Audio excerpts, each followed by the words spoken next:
Henry and Gordon were alone with James. Although Sir Topham Hatt was beginning to think well of him, whenever a chance came, the other engines would talk of nothing but bootlaces. "Remember when they had to use a bootlace to get you out of trouble, James?" they would tease. James tried to get back by talking about Henry, who got shot up in a tunnel, and Gordon, who got stuck on a hill. But they wouldn't listen. "You talk too much, little James," said Gordon. "A fine, strong engine like me has something to talk about. I'm the only engine who can pull the express. When I'm not there, they need two engines. Think of that. I've pulled expresses for years and have never once lost my way. I seem to know the right line by instinct." Every wise engine knows, of course, that the signalman sets the switches to make the engines run on the right tracks. But Gordon was so proud he had forgotten. "Wake up, James," said Gordon next morning. "It's nearly time for the express." "What are you doing? Odd jobs?" "Oh, well, we all have to begin somewhere, don't we? Run along now and get my coaches. Don't be late." James went to get Gordon's coaches.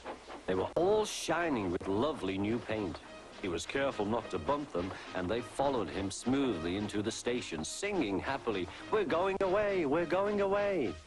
"I wish I was going with you," said James. "I should love to pull the express and go flying along the line." Gordon, with much noise and blowing of steam, got ready to back onto the train.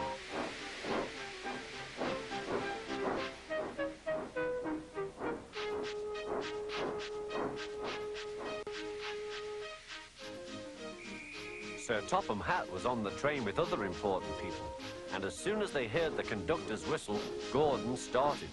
Look at me now," he puffed, and the coaches glided after him. "Poop, poop, poop, poop, poop. Goodbye, little James. See you tomorrow." James watched the train disappear and then went back to work. He pushed some freight cars into their proper sidings and went to fetch the coaches for another train. James had just brought the coaches to the platform when he heard a mournful noise. There was Gordon trying to sneak into the station without being noticed.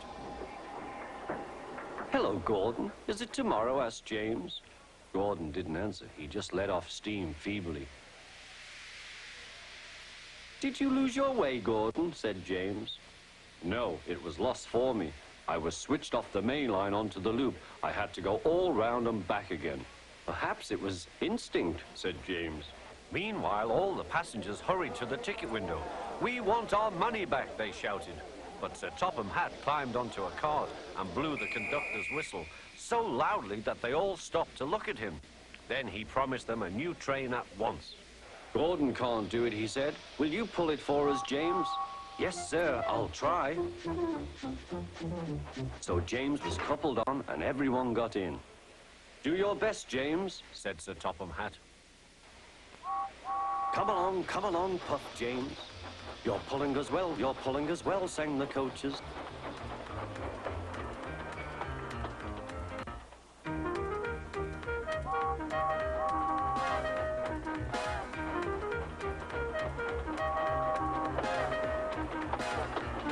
Bridges and stations flashed by, the passengers cheered, and they soon reached the station.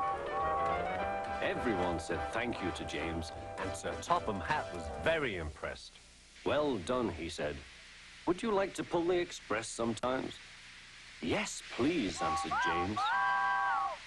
Next day, when James came by, Gordon was pushing freight cars. "I like some quiet work for a change," he said. "I'm teaching these cars manners. You did well with those coaches, I hear." "Good, we'll show them." And he gave his cars a bump. James and Gordon are now good friends. James sometimes takes the express to give Gordon a rest. Gordon never talks about bootlaces, and they are both quite agreed on the subject of freight cars.